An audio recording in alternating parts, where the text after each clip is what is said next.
بسم اللہ الرحمن الرحیم القارعہ ما القارعہ وما ادراک ما القارعہ یوم یکون الناس کالفراش المبثوث وتكون الجبال كالعهن المنفوش فأما من ثقلت موازينه فهو في عيشة راضية وأما من خفت موازينه فأمه هاوية وما أدراك ما هي نار حامية اعوذ باللہ من الشیطان الرجیم بسم اللہ الرحمن الرحیم الحمد للہ علی ما انعم ولہ الشکر علی ما الہم والثناء بما قدم من عموم نعم ابتدأها والسبوغ آلاء اسداها وتمام منن والاها جمع عن الإحصاء عددها والنأى عن الجزاء أمدها وتفاوت عن الإدراك أبدها وندبهم لاستزادتها بالشكر لاتصالها واستحمد إلى الخلائق بإجزالها وثنى بالندب إلى أمثالها ثم الصلاة والسلام على سيدنا ومولانا أبي القاسم محمد اللهم صل على محمد وآل محمد وآله الطيبين الطاهرين المعصومين المظلومين المنتجبين الأخيار ولعنة الله على أعدائهم الأشرار أما بعد فقال الله تبارك وتعالى في كتابه المبين بسم الله الرحمن الرحيم القارعة ما القارعة وما أدراك ما القارعة. ناظرین محترم، کرونا کے زمانے میں جب چاروں طرف جو ہے چیزیں معطل ہو چکی ہیں، ایسے میں جو ہے آن لائن مجالس، آن لائن دروس اور اس جدید ٹیکنالوجی کے ذریعے سے استفادہ کرنا تاکہ انسان علم سے اور روشنی سے محروم نہ رہے، لہذا مدرسۃ القائم کی یہ کاوش اور یہ کوشش، اس کو خراج تحسین بھی پیش کرنا چاہوں گا کہ دروس کی ریکارڈنگ کا جو سلسلہ شروع کیا گیا اس میں بندہ حقیر کو بھی یہ سعادت ملی کہ مختلف قرآنی سوروں کے حوالے سے جو پیغامات ہیں اس میں اپنا حصہ ڈالوں اور اس خدمت کو آپ کے سامنے پیش کر سکوں. سورہ عادیات جس کے حوالے سے آپ کے سامنے تقریباً 1 سال یا 1.5 سال قبل جو ریکارڈنگ ہوئی تھی اور جو باقاعدہ درس تھا اس کی ریکارڈنگ آپ سن چکے ہوں گے. جن لوگوں نے نہیں سنی تو لازمی طور پہ وہ سورہ عادیات کی ریکارڈنگ کو سنیں، اور اگر نہیں بھی سن پا رہے تو آخری حصہ جو ہے لازمی طور پہ سماعت فرمائیں تاکہ سورہ کا پیغام، اور چونکہ یہ سورہ قارعہ جو ہے سورہ عادیات کے فوراً بعد ہے تو آپ کو ایک لنک جو ہے سمجھ میں آ جائے گا کہ ان دونوں سوروں کے بیچ میں کیا لنک ہے اور کیا ارتباط ہے.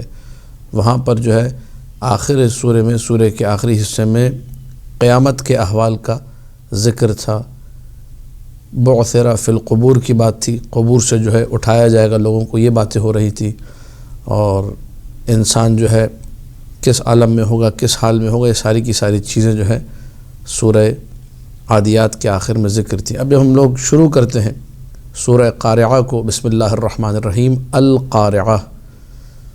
مفسرین نے، علماء نے، محققین نے لکھا کہ قارعہ قیامت کے ناموں میں سے ایک نام ہے. لفظ قرع الباب، دروازے کو کھٹکھٹانا، یا اگر کھڑکی کو، اگر اس کے کھڑکنے کی جو آواز ہے اس کو بھی قرع، یا اگر یہ کہا جائے کہ کوئی چیز تمہارے کانوں سے ٹکرائی، وہ آواز تمہارے کانوں میں آئی، تو وہاں بھی قرع الصوت السمع، آواز کا کانوں سے ٹکرانا. تو لفظ قرع کے یہ سارے کے سارے معنی لغات میں ذکر ہوئے. القارعہ یعنی ایک ایسی آواز جو دلوں کو دہلا دے، ایک ایسی آواز جو انسان کو وحشت میں ڈال دے، ایک ایسی آواز جو انسان کو خوف میں، اضطراب میں، ارتعاش میں مبتلا کر دے، وہ کانپنے لگے اس آواز کو سن کر. اور بسا اوقات اس کی مثال اسی دنیا میں موجود ہے. ایک ایسی بجلی جو ہے آسمان پہ ہمیں نظر آتی ہے جس کی آواز ایسی ہوتی ہے جو دل کو دہلا دیتی ہے. انسان کہیں بھی کھڑا ہو تو جائے پناہ ڈھونڈتا ہے، فوراً بھاگ کے جو ہے کہ کہیں اس بجلی سے میں متاثر نہ ہوں، اس بجلی سے مجھ پر کوئی آفت یا مصیبت نہ آئے. یہ ایک چھوٹی سی شاید حقیر سی مثال ہے اس آواز اور اس خوف کے مقابلے میں جو قیامت کے دن رونما ہوگا. القارعہ.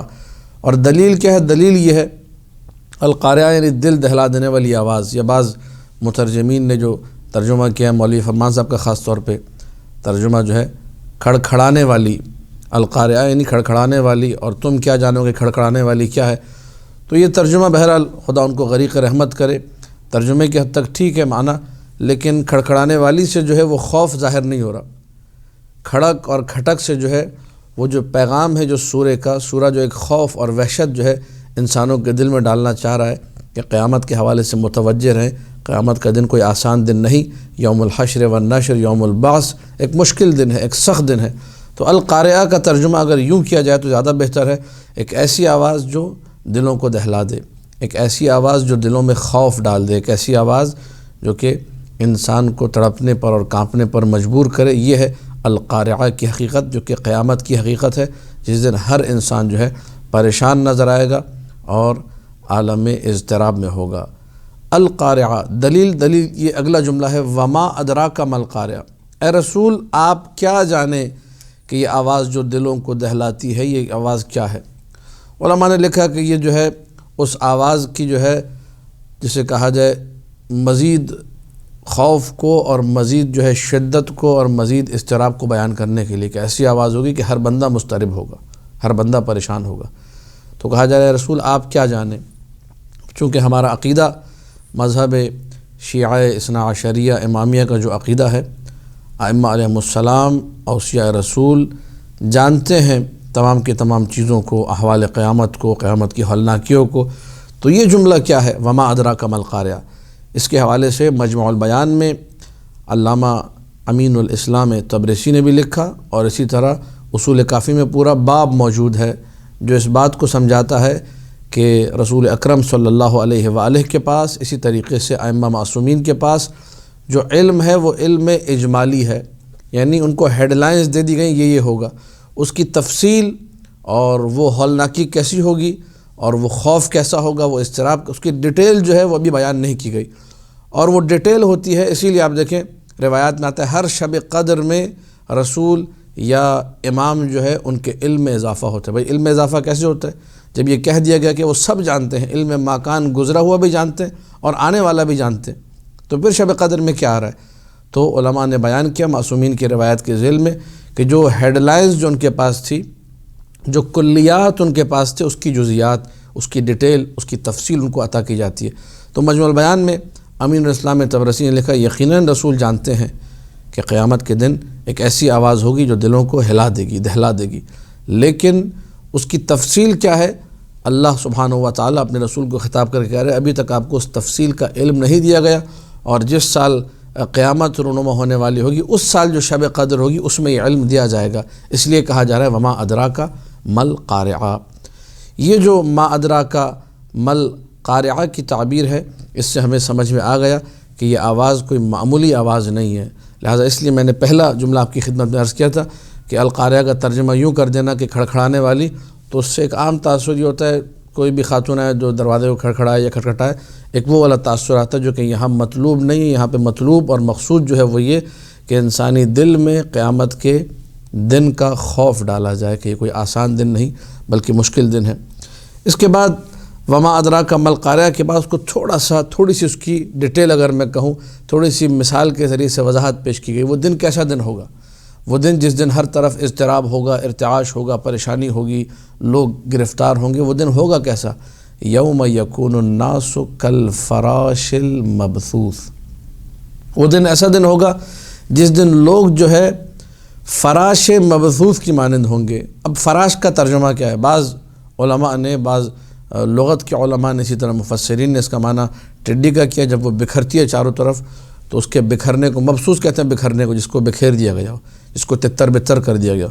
تو جب ٹڈیاں چاروں طرف بکھر جائیں، تتر بتر ہو جائیں، اسی طرح لوگ جب قبروں سے نکلیں گے تو ان ٹڈیوں کے مانند تتر بتر ہوں گے. اور بعض لوگوں نے کہا فراش وہ پرندہ ہے جو دیے کے گرد یا کسی چراغ کے گرد رہتا ہے یہاں تک کہ وہ مر جاتا ہے تو اس کے پر اور اس کے جو اعضاء و جوارح ہیں وہ کس طرح بکھر جاتے ہیں اس دیے کے گرد، اسی طریقے سے انسان جب قبروں سے اٹھے گا تو بکھرا ہوا ہوگا، اور یہ بکھرنا جو ہے اس کے اضطراب پر دلالت کرتا ہے، یعنی اس کو کچھ سمجھ میں نہیں آ رہا ہوگا میں کہاں جاؤں کیا کروں، ایک ایسا عالم، ایک ایسے خوف کا عالم ہوگا جیسے جب زلزلہ آتا ہے اور لوگ کس طریقے سے کانپتے ہیں، بس بھاگ رہے ہوتے ہیں، ان کو پتہ نہیں ہوتا ہم کہاں جائیں، سمجھ میں نہیں آتی ان کی، وہ والی کیفیت عالم قیامت اور یوم الحشر والنشر کی ہوگی۔ یوم یکون الناس کالفراش المبثوث، اسی دن کی ہولناکی بیان ہو رہی ہے، کس دن کی؟ قیامت کے دن کی۔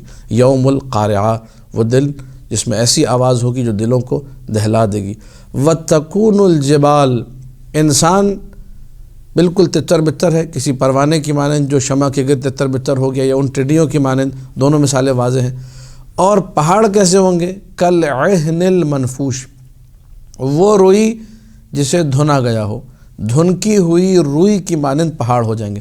دھنکی ہوئی روئی جنہوں نے دیکھا ہے، آج کل تو خیر یہ گدے آ گئے ملٹی فارم اس ٹائپ کی چیزیں، لیکن جب پرانے زمانے میں ہم لوگ بھی جب گدے سلنے دیا کرتے تھے اس میں روئی کو باقاعدہ دھنا جاتا تھا اوزار کے ذریعے سے۔ جب روئی کو دھن دیا جائے تو پھر وہ ہوا کے رخ پر ہوتی ہے، جس رخ کی ہوا چلے روئی اڑ کے وہیں جاتی ہے، وہ کسی ایک جگہ جو ہے استقرار اور اسٹیبلشمنٹ اس کی نہیں ہو پاتی کہ کسی ایک جگہ مستقر اور ٹھہر کے رہ سکے۔ پہاڑ جو زمین میں میخوں کی مانند ہے، والجبال اوتادا، سورہ فجر کی تفسیر میں بیان کیا تفصیل سے، وہ پہاڑ جو میخ کی مانند ہے، جو ٹس سے مس نہیں ہوتا، بڑی سے بڑی آندھیاں چل جائیں پہاڑ اپنی جگہ سے نہیں ہلتا۔ اللہ اس دن کی ہولناکی بیان کر رہا ہے۔ وتکون الجبال، بڑے بڑے پہاڑ، ماؤنٹ ایوریسٹ ہو، K2 ہو، نانگا بربت، جو بھی دنیا کی بڑی بڑی چوٹیاں ہیں، کالعہن المنفوش، یہ دھنکی ہوئی اور روئی کی مانند ہو جائیں گے، اور ان کے اندر بھی وہ ارتعاش و اضطراب نظر آئے گا۔ اس چیز کو انسان ان جمادات میں بھی محسوس کر سکتا ہے، انسان تو پھر انسان ہے، ذی روح ہے۔ جب وہ یہ دیکھے گا عالم تو یقیناً خوف بھی نظر آئے گا، یقیناً اضطراب بھی نظر آئے گا۔ پھر اس کے بعد جب یہ ہولناکی بیان ہو گئی، آدھا سورہ ہمارے پاس یہاں کمپلیٹ ہو رہا ہے۔ آدھے سورے کے اندر صرف یہ بیان ہوا کہ قیامت کا دن کتنا ہولناک دن ہے۔ آدھے سورے میں یہ بیان ہو رہا ہے کہ اس دن کامیاب کون ہوگا، اور اس دن کس کا پلڑا باری ہوگا، اور اس دن کون سا شخص ہے جو کہ ناکام ہوگا، اور اس دن اس کی پریشانی میں مزید اضافہ ہوگا۔ یہ آدھے سورے کا آگے پیغام ہے۔ فَأَمَّا مَنْ ثَقُلَتْ مَوَازِينُهُ فَهُوَ فِي عِيشَةٍ رَاضِيَةٍ، جس کا پلڑا بھاری ہوگا، من ثقلت موازینہ، جس کے اعمال بھاری بھرکم ہوں گے، جس نے زندگی میں توشہ آخرت کو بہترین انداز میں جمع کیا ہوگا۔ اسی لیے تمام مفسرین نے لکھا ثقلت موازینہ کا مطلب یہ ہے من رجحت حسناتہ علی سیئاتہ، جس کی نیکیاں اس کی برائیوں پر غالب آ جائیں، برائیاں خطائیں کم ہوں، نیکیاں زیادہ ہوں۔ یہ وہ شخص ہے جس کے اعمال کا ترازو، اس کے اعمال کا، نیک اعمال کا پلڑا جو ہے وہ بھاری نظر آ رہا ہے۔ فَهُوَ فِي عِيشَةٍ راضیہ، وہ ایسی زندگانی اور ایک ایسی زندگی کو وہاں گزارے گا، راضیہ یعنی مرضیہ، جس سے وہ خوش ہوگا، اور اس کی من پسند اور من بھاتی زندگی جس کو وہ کبھی بھی چھوڑ نہیں سکتا، اس زندگی کو وہاں پر جیے گا، یعنی عیش ہی عیش ہوں گے وہاں پر، اگر اس نے زندگی میں اپنے اعمال کو اس دار دنیا میں اچھا رکھا اور بہترین رکھا۔ وَأَمَّا مَنْ خَفَّتْ مَوَازِينُهُ، لیکن جس کی نیکیاں انتہائی قلیل ہوئی اور دوسری طرف برائیاں اور جو سیئات ہیں، جو خطائیں ہیں، ان کا پلڑا بھاری ہے، تو فَأَمَّا مَنْ خَفَّتْ مَوَازِينُهُ فَأُمُّهُ ہاویہ۔ ایک کا معنی ماں ہے، ایک کا معنی مسکن بھی لغت میں ذکر ہوا ہے۔ یہاں پر ٹھکانے کے معنی میں ہے۔ فَأُمُّهُ ہاویہ یعنی اس کا ٹھکانہ، اس کی قرارگاہ، منزل و مأویٰ جسے کہا جائے، جہاں جا کے وہ رہے گا، وہ ہاویہ ہے۔ ہوا یہوی کا مطلب ہے جھکنا، گرنا، اور ہووی جو ہے اسی سے جھکنے کو کہتے ہیں، جو احکام صلاۃ میں بھی لفظ ہووی ذکر ہوا ہے وہ اسی جھکنے اور گرنے کے معنی میں ہے۔ اور یہاں پر چونکہ حاویہ کا ذکر ہو رہا ہے، انسان اس میں اوندھے منہ جا کر گرے گا، اس اعتبار سے اس کو حاویہ کہا گیا، یا ایک ایسی کھائی جس کی کوئی انتہا نہیں، جس کی گہرائی کا کوئی اندازہ نہیں کر سکتا۔ جہنم کے ناموں میں سے ایک نام ہے حاویہ۔ فَأُمُّهُ ہاویہ، اس کا مسکن، اس کا ٹھکانہ جو ہے جہنم ہے۔ حاویہ یعنی جہنم۔ یہ جہنم کیا ہے؟ قرآن خود آگے بڑھ کے بیان کر رہا ہے۔ وَمَا أَدْرَاكَ مَا هِيَ، تم کیا جانو، پھر وہی جملہ جس کی تفسیر میں پہلے بیان کر چکا ہوں۔ رسول سے کہا جا رہا ہے کہ آپ کیا جانیں کہ یہ جہنم کیا ہے۔ اجمالی طور پہ رسول کو معلوم ہے، لیکن اس کی تفصیل وہ قیامت کے دن یا وہ سال جس سال قیامت آئے گی اس شب قدر میں عطا کی جائے گی۔ نار حامیہ صرف ایک جملہ، یہ بھی ہیڈ لائن کی حد تک ہے۔ وہ حاویہ ایک ایسی جگہ ہے جس میں صرف دہکتی ہوئی آگ ہے، جس میں حرارت ہی حرارت ہے، جس میں گرمی ہی گرمی ہے، جس میں آگ ہی آگ ہے۔ یہ وہ سورہ ہے جس سورہ کے دو حصے ہیں۔ پہلے حصے میں قیامت کی ہولناکیاں بیان ہوئیں اور دوسرے حصے میں یہ بیان کیا گیا وہ انسان ان ہولناکیوں میں بھی کامیاب و کامران و سرفراز رہے گا جس نے اس دنیا کے اندر، جس دنیا میں اور آپ اس وقت ہیں، نیک اعمال کو انجام دیا، برے اعمال سے اجتناب کیا، اپنی نیکیوں کے پلڑے کو برائیوں کے پلڑے کی نسبت بھاری رکھا، یہ انسان کامیاب ہے۔ وہاں جو ہے یہ عیشت راضیہ، بہترین زندگی میں ہوگا، وہاں خوش و خرم ہوگا، وہاں اس کو کوئی پریشانی نہیں ہوگی۔ لیکن جس نے یہاں اپنے اچھے اعمال انجام نہیں دیے اور برائیوں کے پلڑے کو بھاری رکھا، یہ انسان وہاں پر جہنم میں جائے گا، اور جب جہنم میں جائے گا تو وہ جہنم ایسی ہوگی جہاں پہ صرف آگ ہی آگ ہوگی، اور جب قیامت کا دن اتنا ہولناک ہے وہاں پھر اس کو جہنم میں پھینک دیا جائے تو سوچئے کہ بدبختیوں میں اور ہولناکیوں میں اضافہ نظر آئے گا، کمی نہیں ہوگی۔ لہٰذا یہ سورہ جو ہے وہ سورہ ہے جو انسان کو آخرت کی یاد دلاتا ہے، اور حدیث رسول بھی ہے کہ انسان کو مسلسل آخرت کی، اپنی قبر کی، اپنی موت کی یاد میں رہنا چاہیے۔ تو ایک طریقہ یہ کہ انسان اس سورہ کو پڑھے، اس سورہ کے ترجمے کو یاد کرے، جو تفصیل ہم نے اس کلپ میں بیان کی ہے اس کو سنے، اور اس کے بعد اپنی نمازوں میں اس سورہ کو لے کر الحمد کے بعد یہ سورہ پڑھے، سورہ قاریہ۔ آسان سا سورہ، کوئی مشکل سورہ نہیں ہے۔ القاریہ وما ادراک ما القاریہ یوم یکون الناس کالفراش المبثوث وتکون الجبال کالعہن المنفوش فاما من ثقلت موازینہ فہو فی عیشۃ راضیہ واما من خفت موازینہ فامہ ہاویہ وما ادراک ما ہی نار حامیہ۔ چھوٹا سا سورہ، آرام سے پڑھا جا سکتا ہے، لیکن یہ کہ اگر انسان ترجمہ اور مفہوم سمجھ کر پڑھے تو یاد آخرت میں رہے گا۔ ایک حدیث سنا کر آپ کی زحمتوں کو تمام کروں گا، اور وہ حدیث متعلق ہے اس سورے کو پڑھنے کے ثواب کے حوالے سے۔ وہ لوگ جو اپنے بچوں کو مختلف چیزیں یاد ان کو چاہیے اپنے بچوں کو یہ سورہ یاد کرائیں، اور جب عمر تھوڑی سی بڑھے تو اس میں اس کا ترجمہ اور مفہوم بھی ان کو سمجھائیں کہ یہ سورہ آخرت کی یاد دلاتا ہے۔ حدیث جو ہے کتاب ثواب الاعمال شیخ صدوق علیہ الرحمہ میں موجود ہے، اور دیگر کتب میں بھی جو تفاسیر کی کتب ہیں، نور الثقلین جو حدیث کی کتاب ہے، حدیث کی تفسیر کے حوالے سے کتاب ہے، تفسیر روائی جسے کہا جاتا ہے، اس میں یہ حدیث موجود ہے۔ میرے سامنے جو کتاب کھلی ہے اس وقت، اس کا نام ہے تفسیر الصافی ملا محسن فیض کاشانی کی، اس سے میں آپ کے سامنے یہ حدیث پڑھ رہا ہوں، اگرچہ ثواب الاعمال اس کا اصل مصدر ہے جہاں شیخ صدوق نے اس حدیث کو نقل کیا۔ فرماتے ہیں عن الباقر علیہ السلام، امام محمد باقر علیہ السلام سے یہ حدیث مروی ہے، من قرأ، جس نے پڑھا، وَأَكْثَرَ مِنْ قِرَاءَةِ الْقَارِعَةِ، اور کثرت کے ساتھ سورہ قاریہ کی تلاوت کو اپنی عادت بنایا، یعنی ایک مرتبہ نہیں پڑھنے کی بات ہو رہی یہاں پہ شدت کے ساتھ بات ہو رہی، جتنا ہو سکتا ہے سورہ قاریہ کو پڑھو۔ اور میں نے ذکر کیا حدیث رسول بھی، اکثروا من ذکر الموت، موت کو کثرت سے یاد کرو، آخرت کو کثرت سے یاد کرو۔ تو اس کے مصادیق میں سے ایک مصداق یہ ہے کہ انسان کثرت سے سورہ قاریہ کو پڑھے، انسان کو آخرت کی یاد رہے گی، انسان اپنے اعمال کی طرف متوجہ رہے گا۔